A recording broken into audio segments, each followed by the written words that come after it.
Hello students, welcome to the class. मैं आपका teacher sir Afzal अपने क्लास के अंदर आपको वेलकम कहता हूं। और आज हमारा जो है वो रिव्यू क्लास है और आज हम डिस्कस करेंगे पॉसिबल क्वेश्चंस को। तो चैप्टर 1 से रिलेटेड हमारे जितने भी पॉसिबल क्वेश्चंस हैं तो थोड़े बहुत आज के लेक्चर के अंदर हम क्या करेंगे, डिस्कस करेंगे। तो जो हमारा फर्स्ट पॉसिबल क्वेश्चन है वो ये अक्सर हमसे पूछा जाता है कि सर डायमेंशन जो है वो हम एंगल्स का डायमेंशन और नंबर्स का डायमेंशन निकाल सकते हैं या नहीं निकाल सकते हैं। तो क्वेश्चन नंबर 1 में यहाँ पे लिखता हूँ, is it possible to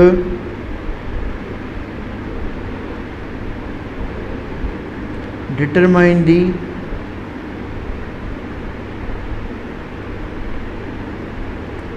dimensions of angle and number। ठीक है, तो क्वेश्चन नंबर 1 हमारा ये है कि क्या हम नंबर या जो हमारी एंगल्स होती हैं हम उनके डायमेंशंस अकॉर्डिंग टू फिजिक्स निकाल सकते हैं या नहीं। तो मेरा जवाब होगा नो। ठीक है, हम जो है वो एंगल्स के भी डायमेंशंस जो है वो नहीं निकाल सकते और जो हमारे पास जितने भी नंबर्स आते हैं हम उनके भी डायमेंशंस नहीं निकालते। फिजिक्स में एंगल्स का भी जो है वो डायमेंशन नहीं निकलता और जो हमारे नंबर्स होते हैं उनके भी डायमेंशन नहीं निकलते। अब यहाँ पे जो है वो आपके जहन के अंदर क्वेश्चन होगा वाई। ठीक है, कि नंबर्स एंड एंगल्स के डायमेंशन क्यों नहीं निकलते। एक्चुअली जो आपकी एंगल्स होती हैं वो फंडामेंटल क्वांटिटीज से रिलेटेड नहीं होती हैं। ठीक है, और उनकी जो मेजरमेंट होती है वो एक टिपिकल वे से होती है। वहाँ पे हम जियोमेट्रिकल जो इंस्ट्रूमेंट्स होते हैं उनको यूज़ करके हम एंगल्स निकालते हैं और एंगल जो है वो उसका कोई एक फिक्स्ड वैल्यू नहीं होता। जैसे आपको पता है कि एंगल्स आपकी 0 से स्टार्ट होती हैं और एक कंप्लीट सर्किल के अंदर जो होती हैं वो 360 डिग्रीज होती हैं। तो इसी वजह से ही हर किसी एंगल का जो है वो डायमेंशन हम मालूम नहीं कर सकते। उसके अलावा आपको पता है नंबर का डायमेंशन नहीं होता, क्योंकि नंबर जो है वो आपका किसी भी क्वांटिटी के यूनिट को रिप्रेजेंट नहीं करता, लेकिन उसके मैग्नीट्यूड को रिप्रेजेंट करता है। इस वजह से हम नंबर का भी डायमेंशन नहीं निकालते। उसके बाद आते हैं नंबर 2, जो हमारा पॉसिबल क्वेश्चन है वो ये है कि सरफेस टेंशन का डायमेंशन क्या होगा। सरफेस टेंशन का क्या जो है वो डायमेंशन होगा। डायमेंशन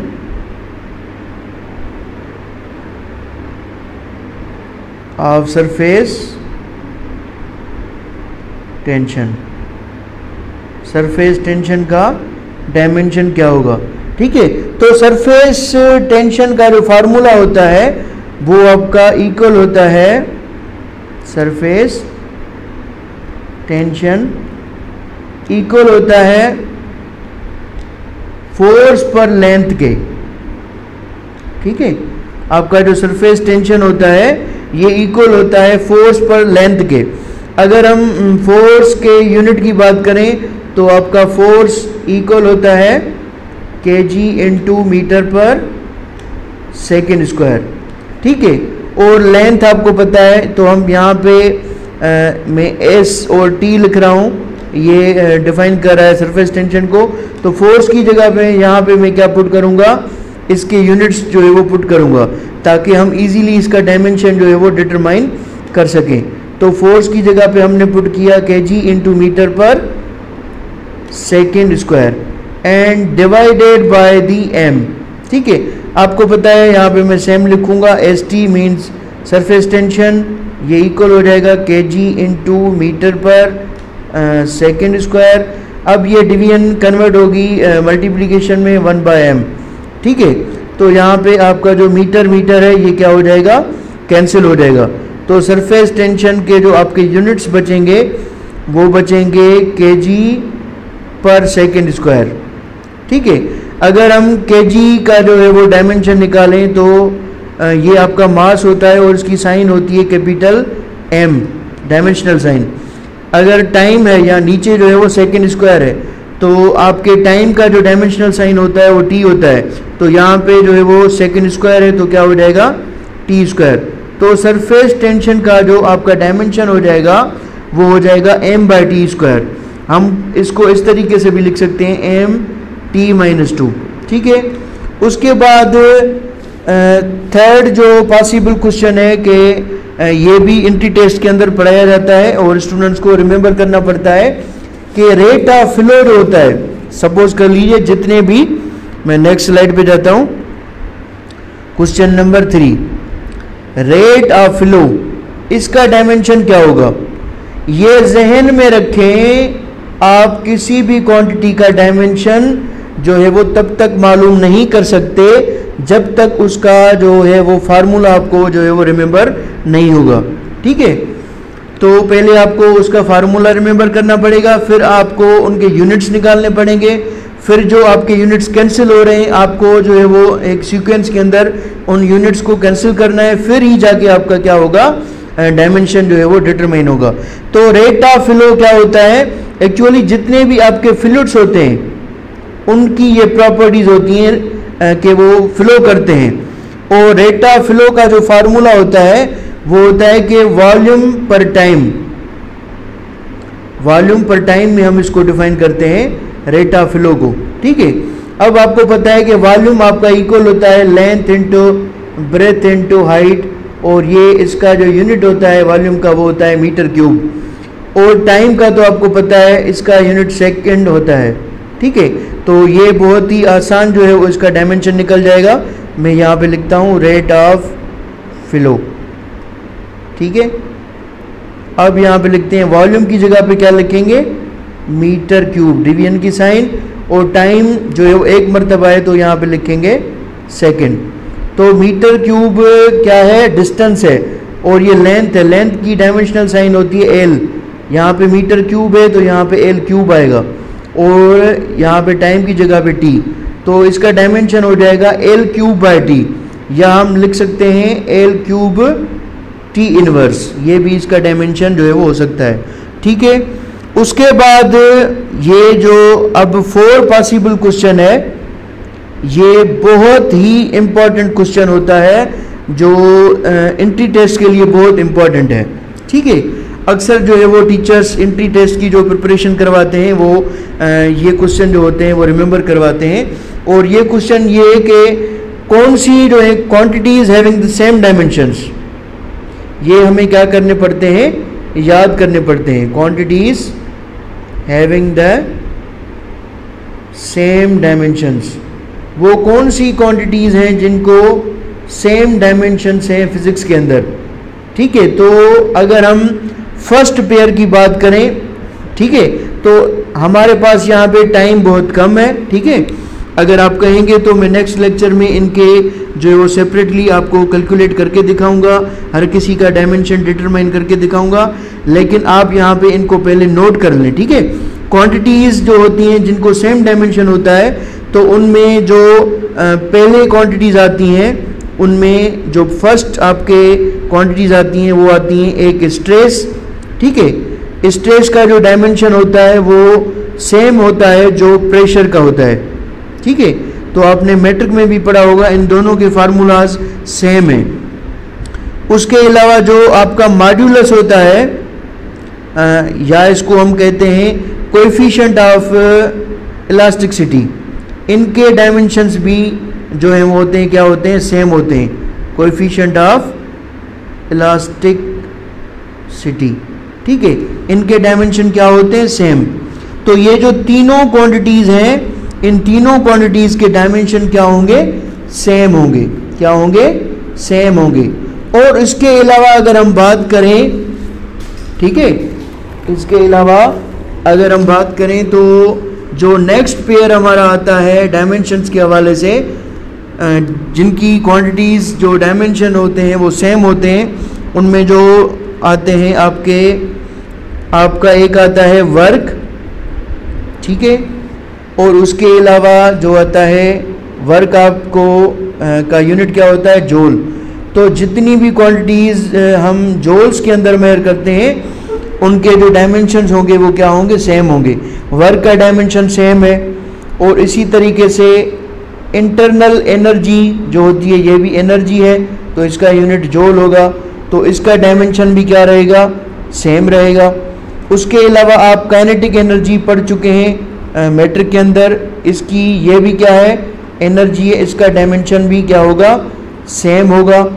इसके अलावा जो है वो आप पोटेंशियल एनर्जी पढ़ते हैं, ये भी एनर्जी है, तो इसका डायमेंशन भी क्या होगा, सेम होगा। इसके अलावा आप टार्क पढ़ते हैं, ठीक है, टार्क का डायमेंशन भी क्या होता है, सेम होता है। और moment of force, previous lecture में मैं मोमेंट ऑफ फोर्स को जो है वो डिफाइन कर चुका हूँ। मोमेंट ऑफ फोर्स का जो डायमेंशन होता है वो भी इन क्वांटिटी से क्या करता है, रिजेम्बलेंस रखता है। तो ये जो आपकी क्वांटिटीज़ हैं इन सब के डायमेंशंस क्या होंगे, सेम होंगे। तो यहाँ पे हमारी कितनी क्वांटिटीज़ हैं, 6 क्वांटिटीज़ हैं। तो इन 6 क्वांटिटीज़ के डायमेंशंस क्या होंगे, सेम होंगे। तो हम फिर नेक्स्ट क्वांटिटीज़ में जाते हैं जिनके डायमेंशंस सेम हैं। वो कौन कौन सी क्वांटिटीज़ हैं, उनमें आपके आते हैं, मैं यहाँ पे नोट करता हूँ, आप नोट कर दें। तो एक चीज़ आप नोट करने के, आप रजिस्टर पे लाजमी लेक्चर्स को नोट करें। उसके अलावा जिन क्वांटिटीज़ के डायमेंशन सेम होते हैं उसमें आपकी आती है फ्रीक्वेंसी, ठीक है। उसके अलावा आती है आपकी एंगुलर फ्रीक्वेंसी, एंगुलर फ्रीक्वेंसी, ठीक है। उसके अलावा जो आपका आता है इसके अंदर वो आता है एंगुलर वेलोसिटी, इसका डायमेंशन भी क्या होगा, सेम होगा, एंगुलर वेलोसिटी। उसके अलावा जो है वो आपका आ जाएगा वेलोसिटी ग्रेडियंट, वेलोसिटी ग्रेडियंट, ठीक है। तो ये जो हमारी 4 क्वांटिटी, इसके अलावा 5 जो है वो है डिके कांस्टेंट, डिके कांस्टेंट। तो ये हमारी जो 5 क्वांटिटीज़ हैं इनके भी डायमेंशंस क्या होते हैं, सेम होते हैं, इनके क्या होते हैं, सेम। उसके अलावा जो अदर क्वांटिटीज़ हैं जैसे आपका मोमेंटम है, मोमेंटम एंड इम्पल्स, ठीक है, इन दोनों के डायमेंशनल जो फार्मूलाज हैं वो भी सेम है, ठीक है। मोमेंटम तो आप पढ़ चुके हैं, लेकिन यहाँ पे मैं लिख देता हूँ लीनियर, ठीक है, क्योंकि एंगुलर मोमेंटम भी हम डिस्कस करते हैं फर्स्ट ईयर के अंदर, लेकिन आपने मैट्रिक के अंदर लीनियर मोमेंटम पढ़ा हुआ है। और लीनियर मोमेंटम आपका इक्वल होता है the product of mass into velocity. और आपका जो इम्पल्स होता है ये होता है force applied in 1 second, F into T के इक्वल होता है। इम्पल्स आई से जो है वो रिप्रेजेंट कर रहे हैं, ठीक है। उसके अलावा और कौन कौन से जो है वो आपके पेयर्स हैं जिनके डायमेंशन सेम है। नेक्स्ट स्लाइड पे जाते हैं, तो वो है आपका acceleration due to gravity, acceleration due to gravity, ठीक है। उसके अलावा ग्रेविटेशनल फील्ड इंटेंसिटी, ग्रेविटेशनल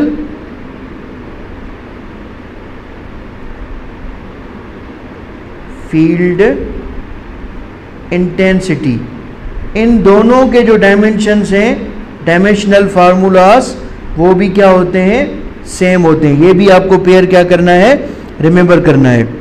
उसके अलावा जो दूसरी क्वांटिटीज आती हैं उनमें आपका आता है थ्रस्ट, ठीक है। थ्रस्ट को भी हम जो है वो फोर्स के अंदर ही डिफाइन करते हैं।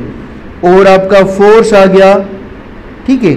उसके अलावा आप मैट्रिक में वेट पढ़ चुके हैं, वेट भी फोर्स ही होता है आपका।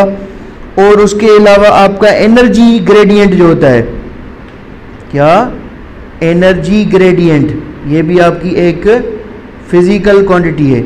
तो इन चारों क्वांटिटीज़ के डायमेंशन भी क्या होते हैं, सेम होते हैं। ठीक है, तो उसके अलावा जो नेक्स्ट अदर पेयर है वो आता है आपका सरफेस टेंशन। नेक्स्ट मैं स्लाइड पे जाता हूँ, यहाँ पे लिखता हूँ सरफेस टेंशन।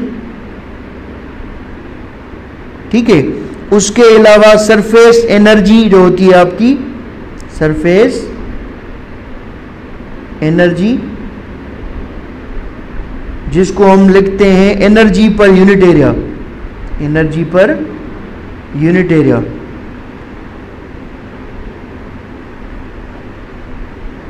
इनके डायमेंशंस फार्मूला भी क्या होते हैं, ये हमारे पास दो क्वांटिटीज हैं, इनके डायमेंशंस भी क्या होंगे, सेम होंगे। ये भी आपको क्या करने हैं, रिमेंबर करने हैं।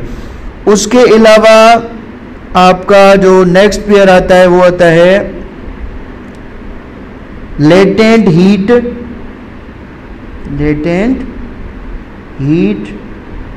ठीक है, उसके अलावा आपका आता है ग्रेविटेशनल पोटेंशियल,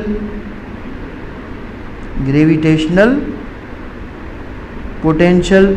इन दोनों क्वांटिटीज़ के डायमेंशन भी क्या होते हैं, सेम होते हैं। टू क्वांटिटीज़ की क्या है डायमेंशन, सेम। इनके डायमेंशनल जो होंगे फार्मूलाज वो सेम होंगे। ठीक है, उसके अलावा एक और लास्ट पेयर में आपको बता देता हूँ जिनके डायमेंशन सेम है, ये भी आप नोट कर लें। उसमें आते हैं आपका थर्मल कैपेसिटी, थर्मल कैपेसिटी, और उसके अलावा आपका आता है गैस कांस्टेंट, गैस कांस्टेंट, जिसको हम आर कैपिटल से शो करते हैं। और ये आर कैपिटल जो है वो हम जनरल गैस लॉ में जो है वो यूज़ करते हैं, और इसको हम गैस कांस्टेंट आर से रिप्रेजेंट करते हैं। तो इसका भी डायमेंशन क्या होगा, सेम होगा। इसके अलावा जो है वो बोल्ट्जमैन कांस्टेंट जो है वो बोल्ट्जमैन कांस्टेंट जो हम यूज़ करते हैं उसका डायमेंशन भी सेम रहेगा। उसके अलावा इंटर क्लास में हम ये टॉपिक पढ़ते हैं एंट्रोपी। ठीक है, तो इन चारों क्वांटिटीज़ के डायमेंशन भी क्या रहेंगे, डायमेंशन फार्मूलाज क्या रहेंगे, सेम रहेंगे। ठीक है, तो आज का जो हमारा लेक्चर है वो जो हमारे पॉसिबल क्वेश्चंस थे वो मैंने इस लेक्चर के अंदर जो है वो डिस्कस किए। अगर आपको जो है वो मज़ीद किसी क्वेश्चंस में जो है वो प्रॉब्लम है तो आप जो है वो इनबॉक्स कर सकते हैं, मैं आपको आंसर जो है वो इनके जो है वो डिफ़ाइन कर दूंगा। तो thank you, have a nice day.